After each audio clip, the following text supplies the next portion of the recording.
Hi everyone, Chris here. I want to talk about sealants today.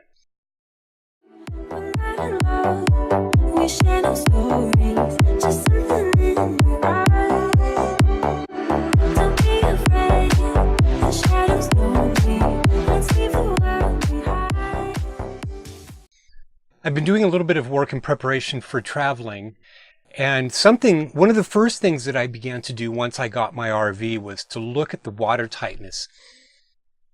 It was really important for me to make sure that it was watertight, and the fact that the RV did not have substantial water damage, only a couple of areas, minor areas, meant that it seemed to be watertight, but I didn't want to just rest on that fact.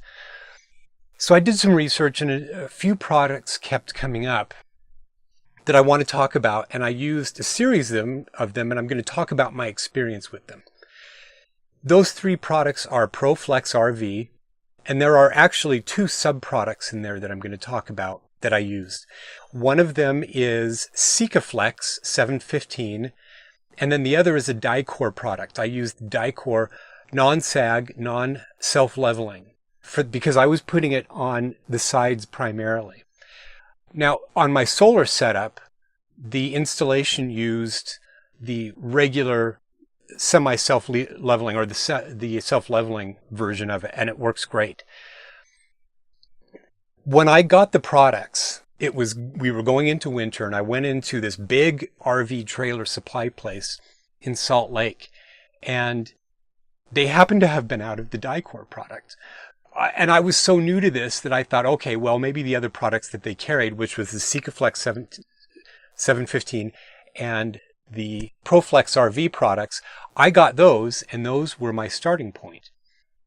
So, and those came up. Those were both products that I had seen referenced and people talk about as being good products.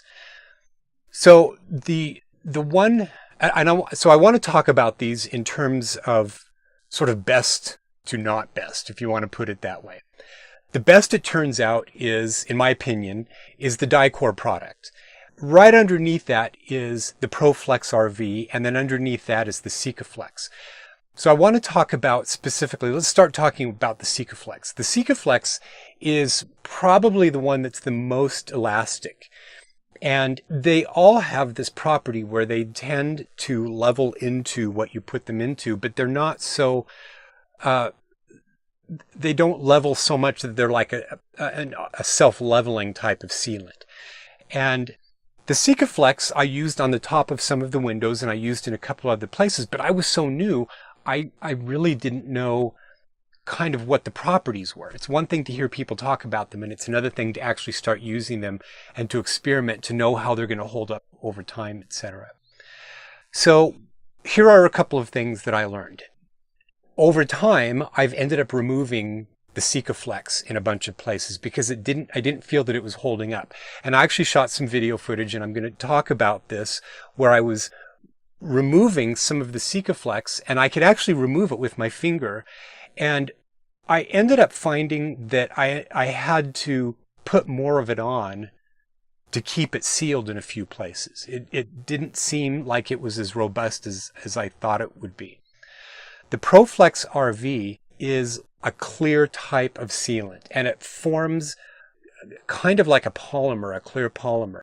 This may be hard to see, but if you look carefully, there's a clear lacquer over this part of the seam, and this is the ProFlex RV, and so far it's holding up pretty well. And that stuff is pretty cool. It seemed to be quite robust, and it's mostly held up. There were only a couple of areas where it didn't quite seem to hold up, and I think that has to do with a lot of the fact that I was being too conservative with using it. So what I learned is that, especially on an older RV, you want to make sure that you're putting a lot of this stuff on. And I was being a little bit hesitant with using it, and so I made it too thin. And the RV had, in some of the joints, it had some sort of material that was bonded at the joint, and that, when it got warm, became kind of loose, and the sealant didn't like to bond to that, and I found that it splayed away in a few places. So when I doubled up on the sealant, meaning the ProFlex RV, for instance, I went back through and added more. It's been great. Now, the Dicor product is the one that I got last. After I noticed that some of the product, like the Sikaflex, weren't holding up as well as I thought and I had hoped that it would, I ended up going and getting the Dicor non-sag, non-self-leveling version. It's one that I kept hearing about, and it seemed to be a very highly regarded product. It's just that when I originally got these other products, they just didn't have it in the stores, or else I probably would have gotten it and used it. So there are a couple of other things that I learned. So let me go back and talk about the Sikaflex. There are places in the RV that I'm leaving it that it seems to be doing a fine job. On the roof, my RV has a metal roof. And where it comes in and it joins into the sidewall, there's a big long joint. And it had a seal there, and it seemed like the seal was pretty good, but I didn't want to just leave it to chance. So I ended up putting a coat of that Sikaflex all the way around it. And most of the places it seems like it's holding, but I was able to remove it in a few places and replace it with the Dicor. So what I've also learned, and that I hope to impart to you, is that the Sikaflex and the ProFlex RV, they don't like each other. They won't bond to each other. And there were a few times when I tested that. I wanted to see what would happen if I was able to lay one over the other. So if I were to take the three products now, I just would jettison the Sikaflex and I wouldn't use it. Now, the Dicor product, the Dicor product and the ProFlex RV, they bond together. They function together. I've been able to overlay the Dicor product, the non-sag, non-self-leveling on top of, and as a secondary sealant to places that I already had the ProFlex RV on. So I think ProFlex RV is a pretty good product from what I've seen so far. I want to show you the back window right here. It's a little hard to see, but you can see some kind of cruddy looking stuff right here. This is the ProFlex RV, and this stuff's great.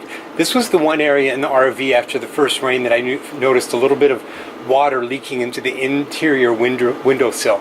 So water seemed to be coming in, and the original caulk or whatever was down here wasn't quite holding. So I put ProFlex on here, and it has been rock solid. This stuff is great. It's like a hard polymer. And then underneath, I had originally put a little bit of the ProFlex RV, and I've since come in and added the Dicor product underneath it. And the Dicor product sticks really well to the ProFlex RV, so it's kind of a dual thing. Again, it doesn't look super pretty, but it has been really, really solid. It's kind of a challenge to work with. And it's super goopy, so you have to have something like mineral spirits with you. Or I had a piece of cardboard, frankly, that I would constantly wipe my finger off of. And so that's probably the thing that I found the most difficult to work with the ProFlex RV is it's really goopy. Now, I mentioned that there were two versions of it. One of them is a caulk, and that's what I used around the perimeter of windows and some other areas. And the other is a paintable kind. And the paintable kind is designed to go on any kind of surface where you want to paint, for instance. I saw a video where a guy had a trailer that had seams, riveted seams, and he painted over that, and it just forms this really tight bond.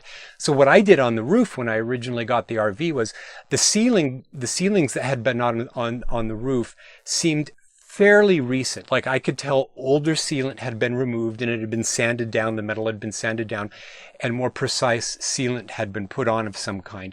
And I went through and I took the paintable version and I even painted over that just as a secondary way of making sure I had another seal on top of the original sealants, just as a way of hedging my bets against those seals. And it paints to a very thin, impermeable type of membrane.